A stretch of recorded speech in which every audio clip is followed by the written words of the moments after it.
Le Canadien de Montréal a une énorme banque d'espoir, mais n'a toujours pas de talent élite qui s'en vient.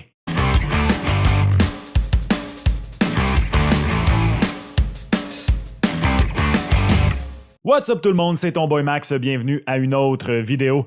Ce que je viens de dire, c'est ce qu'on entend depuis des années au sujet du Canadien de Montréal. En fait, depuis le début de la reconstruction, c'est quelque chose qui ressort beaucoup. Et c'est ce qui fait en sorte que le Canadien de Montréal n'est jamais réellement numéro 1, 2, 3, même des fois à l'extérieur du top 5 quand les experts en recrutement, les experts en espoir classent les banques d'espoir de la Ligue nationale de hockey. On dit du Canadien que c'est de la quantité avant la qualité. Mais je pense qu'avec le repêchage, le choix d'Ivan Demidov, les choses viennent de changer pour le Canadien de Montréal. Nick Suzuki, c'est pas un vrai premier centre. Est-ce que ça en est un? Ben pour plusieurs, ce ne l'est pas encore. C'est pas mon cas, pour être honnête. Personnellement, Nick Suzuki m'a prouvé dans la dernière saison qu'il est capable d'être un premier centre dans la Ligue nationale de hockey. Est-ce que c'est Connor McDavid? Non. Est-ce que c'est Nathan MacKinnon? Non. Est-ce que c'est même Alexander Barkov? Je pense pas non plus. Peut-être qu'un jour, il peut aspirer à sans être le même style de joueur, cette qualité-là. Mais honnêtement, je pense pas. Cole Caulfield, ben, c'est un buteur et jusqu'ici, il n'a même pas encore prouvé qu'il peut en mettre 40 dedans et ben, son gabarit va faire en sorte qu'en séries éliminatoires, ça ne va jamais fonctionner pour lui. Je dis pas que c'est ce que je pense. Je dis que c'est ce qu'on entend beaucoup au sujet de Cole Caulfield. Juraj Slafkovský, un des pires premiers choix au total des 10 dernières années, des 15 dernières années. Pauvre Canadien de Montréal, même lorsqu'on a repêché premier au total, on n'a pas été capable d'aller chercher un joueur de franchise. Ça aussi, c'est ce qu'on entend beaucoup du Slav Squash. Je pense qu'il a fait taire beaucoup de ses détracteurs. Moi le premier, j'ai jamais qualifié Juraj Slafkovský de flop, mais honnêtement, avec sa deuxième moitié de saison, pour moi, il a rehaussé mes attentes envers lui, Juraj Slafkovský. On va regretter longtemps d'être passé par-dessus Matvei Michkov. Ça aussi, c'est quelque chose qu'on a entendu beaucoup dans la dernière année. Je vais être honnête. Moi, je voulais voir le Canadien repêcher Michkov et pas David Reinbacher l'an dernier, en 2023. Et finalement, avec le recul, je pense que dans quelques années, on va regarder la sélection d'Ivan Demidov comme le moment où les choses ont basculé. Pour le mieux, bien sûr, pour le Canadien de Montréal. Je vous explique pourquoi. Juste avant d'aller là, par contre, si ce n'est pas encore fait, s'il vous plaît, faites plaisir à votre boy, abonnez-vous. Qu'est-ce que vous attendez? Je vous remercie énormément à la suite des dernières vidéos qui ont été publiées. Vous avez refait croître la chaîne de façon assez phénoménale. Et au moment de la publication de cette vidéo, on frôle les 5000 abonnés. En fait, au moment où vous allez regarder cette vidéo-là, peut-être que le 5000 va déjà avoir été atteint. Mais s'il vous plaît, si vous faites partie de ceux qui regardent régulièrement les vidéos et vous abonnez pas, faites-moi plaisir, aidez à votre boy. D'abord, on drop un pouce et surtout, abonnez-vous. Il y a du bon contenu qui s'en vient dans les prochains mois. Cette chaîne qui va continuer de grandir, avoir d'autres styles de contenu que du commentaire hockey qui va s'en venir. Ça va tout être lié au hockey, mais il va y avoir d'autres types de vidéos qui vont s'en venir. Et pour ça, j'ai besoin de votre aide, s'il vous plaît. Abonnez-vous. On tourne la vidéo. Comment l'attaque du Canadien de Montréal va se développer? Est-ce qu'on va obtenir un talent élite? C'est une des grandes questions depuis 2 ans à Montréal, au Québec, entourant le Canadien, pour voir à quel moment et jusqu'où cette équipe-là peut se rendre dans les prochaines saisons. Parce que soyons honnêtes, défensivement, il y a suffisamment de mélange de quantité, de qualité, de différents profils de joueurs, même qu'en ce moment, on parle peut-être qu'il y a trop de joueurs et pas assez de place dans les espoirs du Canadien de Montréal. Entre les poteaux, pour le moment, moi, je suis de ceux qui est assez convaincu que Samuel Montembeault, à court terme, est une belle option pour aider le Canadien à tout le moins à devenir une équipe qui participe aux séries. Et après ça, Jacob Fowler, qui vient d'être classé par Scott Wheeler comme un des meilleurs espoirs entre les poteaux de toute la Ligue nationale de hockey.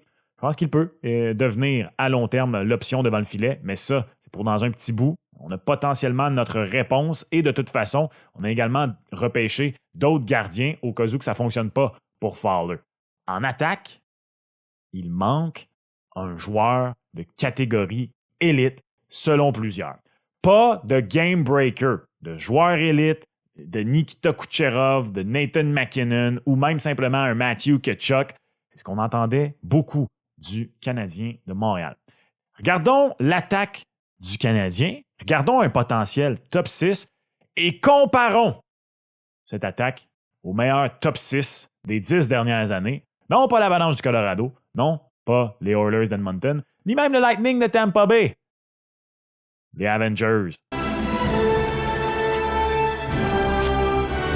Le line-up original du premier Avengers sorti en 2012. Pas l'équipe Overpower là, de Endgame. Il y a un plafond salarial dans la Ligue nationale de hockey. No way que tu peux avoir tout ce monde-là dans la même équipe. Mais regardons le top 6 du Canadien. Nick Suzuki est définitivement Captain America. Je pense pas que même le plus grand fan de Nick Suzuki va être prêt à dire qu'un jour, il va être un top 5 centre de la Ligue nationale de hockey. Mais Nick Suzuki, c'est déjà ton jeune vétéran. C'est ton capitaine et c'est ton leader incontesté, un peu à l'image de Captain America. D'abord, Captain America, bon, il est littéralement capitaine dans son nom. Il est puissant, il est bon, mais sa véritable qualité, c'est son leadership. Un peu comme Nick Suzuki, clairement le joueur le plus constant, le joueur en qui il n'y a plus aucun doute chez les jeunes du Canadien de Montréal. J'utilise le terme jeune, je pense qu'on peut même plus l'utiliser pour Nick Suzuki. Il n'y a aucun doute dans mon esprit que lorsque le Canadien de Montréal va arriver à terme et être une équipe qui va participer ou du moins aspirer à participer aux séries année après année et gagner des Coupes Stanley, que Nick Suzuki va non seulement encore être là, mais il va être le Capitaine America de la formation. Ceci étant dit, Captain America, son leadership, entre guillemets, souvent contesté, entre autres par Iron Man, et justement, ça fait en sorte pour moi que ça reflète encore mieux Nick Suzuki parce que j'ai beau croire que Nick Suzuki peut être un premier centre d'une équipe qui aspire à la Coupe Stanley, il peut être un premier centre d'une équipe qui aspire à la Coupe Stanley dans l'optique où il y a un excellent deuxième et même un bon troisième centre derrière lui. Un peu à l'image de Ryan O'Reilly et Brayden Schenn lorsque les Blues ont gagné la Coupe Stanley. Un peu comme chez les Rangers de New York. Il y a Mika Zibanejad, mais il y a aussi Vincent Trocheck. Deux excellents centres. Et je pense que c'est ça pour Nick Suzuki. Ceci étant dit, le grand point fort de Nick Suzuki, peut-être un peu contrairement à un Mika Zibanejad, par exemple, quoique il a fait taire plusieurs détracteurs dans les séries 2024, tout le moins jusqu'à la dernière série, où ça a moins bien été pour les Rangers de New York, il a déjà prouvé, pour moi, que c'est un gars qui est là quand ça compte. Il le fait dans la Ligue junior de l'Ontario, amenant le Storm de Guelph pratiquement à lui seul jusqu'aux grands honneurs de la Ligue, une année où on n'était pas du tout les favoris. Et à un tout jeune âge, en série, en 2021, il a été excellent pour le Canadien, alors qu'il était très loin d'être le joueur qu'il est aujourd'hui, récoltant, si ma mémoire est bonne, 16 points au passage, jusqu'à ce que le Canadien atteigne la finale de la Coupe Stanley. Cole Caulfield, c'est clair comme de l'eau de roche. C'est Hawkeye. Et sans mauvais jeu de mots, c'est pas une flèche que je lance à Cole Caulfield, parce que bien sûr, Hawkeye, dans les 6 Avengers originaux, était un peu le joueur de soutien.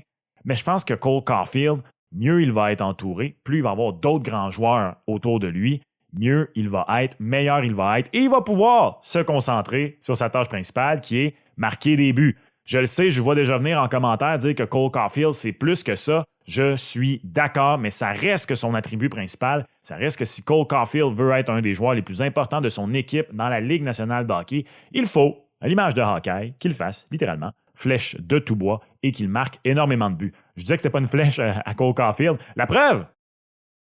Je dis ça de même, mais Hawkeye, il a été dans tous les Avengers, sauf un, Infinity War. Puis d'un point de vue purement théorique, c'est le seul film que les Avengers ont perdu. Je dis ça comme ça. Juraj Slafkovský. Juraj Slafkovský. À première vue, ça peut paraître évident en raison de sa charpente, en raison du fait qu'il peut jouer physique le long des rampes. Et finalement, il a appris à le faire d'ailleurs à sa deuxième saison. Que c'est l'incroyable Hulk? Je pense pas. Je pense au contraire que Juraj Slafkovský peut être le Iron Man au Capitaine America de Nick Suzuki. Genius, billionaire, playboy, philanthropist. D'abord, clairement, il y a une chimie qui s'est établie entre les deux. Vous allez me dire que c'est un peu à l'opposé de Captain America et Iron Man qui sont tout le temps en train de se confronter l'un l'autre, peut-être. Mais je pense que Juraj Slafkovský, bon, d'abord en raison de sa personnalité assez comique. Didn't have the dinner, but I think that talk we had was maybe Like, to me, it tasted better than dinner. Ce qu'on perd un petit peu à Iron Man dans cette optique-là, mais surtout, c'est qu'il peut faire énormément de choses sur la patinoire. Je pense qu'au-delà de son gros gabarit, moi, j'ai découvert dans la deuxième année de Juraj Slafkovský que ce gars-là, je pense qu'il est beaucoup plus un fabricant de jeu qu'un marqueur de but. Ça enlève pas ses qualités de marqueur de but. D'ailleurs, quand il a été repêché, plusieurs voyaient en lui un gros marqueur de but dans la Ligue nationale de hockey en raison, entre autres, de ce qu'il avait fait avec l'équipe nationale slovaque l'année avant son repêchage, mais également joue le long des rangs. Va se placer devant le filet et fait dévier des rondelles. Je pense que dans ce style-là peut devenir un espèce de Chris Kreider qui est l'expert pour faire ça avec les Rangers de New York. On l'a entre autres vu en toute fin de saison. Les 2 matchs que Lane Hudson a joué avec le Canadien de Montréal. Il y a peut-être quelque chose là qui va s'en venir avec un gros Juraj Slafkovský qui se place devant le filet et qui redirige des tirs. Bref, principalement en raison, un peu à l'image d'Iron Man, qui est intelligent, qui en raison de son suit est capable également d'amener de la puissance, de faire énormément de choses sur le terrain, dans ce cas-ci sur la glace, pour le Canadien de Montréal. Je pense que ça, c'est Juraj Slafkovský. Non, l'incroyable Hulk, je dirais plus que c'est Kirby Dach. Et je m'explique. C'est que malheureusement, jusqu'à preuve du contraire, Kirby Dach, un peu comme l'incroyable Hulk, est complètement imprévisible et malheureusement pas le plus fiable. Strictement en raison de blessures jusqu'ici. Un peu comme l'incroyable Hulk, c'est qu'il perd le contrôle, puis quand il perd trop, il faut essayer de le contrôler, il faut essayer de le ramener à la raison, et même finalement, veut même plus sortir l'incroyable Hulk. Bon, pour cette raison-là, Kirby Dach est ça. On connaît ce qu'il peut faire. On l'a vu, ce qu'il peut faire. Kirby Dach, un peu comme Hulk, qui peut tout détruire, qui peut être un talent offensif incroyable. Certains allaient même jusqu'à dire avant la sélection de Demidov que peut-être qu'en termes d'attaque pure, d'attributs offensifs, que Kirby Dach était celui qui avait les meilleurs atouts dans son coffre. C'est pas pour rien qu'il a été repêché 3e au total, Kirby Dach. Un peu également à l'image de Hulk, qui, pour ceux qui ne savent pas, là, une métaphore de Dr. Jekyll et Mr. Hyde, ben, quand il est en Bruce Banner, et le seul qui est aussi intelligent que Tony Stark, Iron Man, Kirby Dach, excellent fabricant de jeux. La fabrication de jeux, probablement son atout principal. Gros bonhomme, sans nécessairement être le plus physique. Je comprends que de ce côté-là ne reflète peut-être pas l'incroyable Hulk, mais au risque de me répéter, c'est imprévisible en ce moment du côté de Kirby Dach. Là, une des grandes questions, c'est qui est Natasha Romanoff? Qui est la Black Widow de ce top 6 du Canadien? Are you kidding? I'm working. Dans ce cas-ci, je pense qu'il y a plusieurs candidats. Est-ce que c'est Alex Newhook qui, sans autant personnellement me convaincre que Kirby Dach le fasse sa première année à Montréal, a quand même été pas mauvais du tout. Est-ce que ça va être Joshua Roy? Est-ce que c'est Hage qui vient d'être repêché? Est-ce que c'est quelqu'un d'autre qui va être ce couteau suisse de l'attaque du Canadien? Ce joueur qui n'a pas de super pouvoir, mais qui est une couleuvre, qui a des attributs très importants. Je ne le sais pas encore, pour être bien honnête, mais je pense qu'on a plusieurs candidats dans ce rôle-là, dans l'organisation du Canadien de Montréal. Le problème, c'est qu'on n'avait aucun candidat. Peut-être Juraj Slafkovský, mais on était loin du coup sûr dans ce côté-là. On n'avait pas encore notre Thor. Je sais que Hulk et Thor, ils se clashent et ils se font des blagues de qui est le plus puissant des Avengers, mais c'est évident que c'est Thor, le dieu du tonnerre. Il est tellement puissant, Thor, qu'à chaque Moses de film, après qu'il ait atteint sa puissance totale, on le tone down. On trouve une façon, en le rendant overweight, en le rendant dépressif en raison de la mort de tous ses amis, peu importe, en le rendant moins puissant. On trouve des façons d'annuler la puissance qu'on lui a donnée parce que, ben sinon, il est ben trop fort. La preuve, Infinity War quand il arrive au Wakanda. Je veux dire, personnellement, j'ai encore des frissons quand je vois cette scène-là. Et là, finalement, on a peut-être notre Thor du côté du Canadien de Montréal, ce talent plus puissant que les autres, ce demi-dieu offensif qui va complètement faire basculer les choses. Et c'est Ivan Demidov. Scott Wheeler vient de le classer au 3e rang des meilleurs espoirs de la Ligue nationale de hockey à ne pas encore être à temps plein dans la LNH. Macklin Celebrini est numéro 1, Matvei Michkov est numéro 2, Ivan Demidov est numéro 3. Ce n'est qu'un seul classement. On peut également regarder du côté de Craig Botton de TSN qui lui a dit qu'Ivan Demidov a peut-être carrément le potentiel offensif de Nikita Kucherov. Et le mot-clé ici, bien sûr, est potentiel, mais je suis d'accord avec lui. Les grandes questions entourant Demidov étaient « OK, il a fait 2 points par match, mais c'est dans la Ligue junior russe. Est-ce qu'il va être capable de transposer ça avec des hommes? » Ça, c'est 1. Numéro 2, est-ce que le SKA de Saint-Pétersbourg va encore le faire poireauter une année de plus dans la Ligue junior, ce qui va faire qu'il va être dans un circuit beaucoup trop faible pour lui et que ça va ralentir sa progression? Je pense que le Canadien ne s'est pas trompé. Ivan Demidov a définitivement un talent unique, un talent qui manquait aux Canadiens de Montréal. Le talent offensif pur et qui peut, après ça, se déteindre sur tous les autres joueurs. Regardez à Tampa Bay. Pensez-vous qu'Anthony Cirelli, Braden Point et compagnie sont tous autant des bons joueurs offensifs s'ils ne jouent pas avec un Nikita Kucherov, un Steven Stamkos? Moi, je pense que non. Et je suis convaincu que c'est Ivan Demidov qui va être ce joueur-là pour le Canadien de Montréal. Peut-être que dans quelques années, on va regarder l'attaque du Canadien et un peu à l'image des Panthers de la Floride, tout le monde va avoir atteint son plein potentiel offensif. Sam Reinhart, qui est devenu un marqueur de 50 buts avec les Panthers de la Floride. Sam Bennett, alors qu'il était à Calgary, n'avait pas atteint son plein potentiel offensif, le fait avec les Panthers. Parlant des Flames, Matthew Tkachuk, qui est demeuré un gars de 100 points en Floride, alors que plusieurs disaient qu'il était un produit de Johnny Gaudreau et Elias Lindholm à Calgary. Bref, quand tu es entouré de meilleurs joueurs, toi aussi, tu atteins ton plein potentiel. Faites juste regarder ce qui est arrivé à Arturi Lekonen lorsqu'il est arrivé au Colorado. Jonathan Drouin, qui n'a plus à être un joueur sur qui on compte autant offensivement. Je pense qu'Ivan Demidov est peut-être ce joueur qui va faire élever tout le monde et qui va, au final, être exactement ce qui manquait aux Canadiens de Montréal. Et dans quelques années, on va regarder en arrière et on va dire c'est à ce moment-là que le Canadien est passé à la prochaine étape. On a finalement réussi à mettre la main sur un talent élite qu'on n'avait pas encore dans la formation, ou du moins qui n'était pas assez pour déteindre sur tous les autres offensivement autour de lui.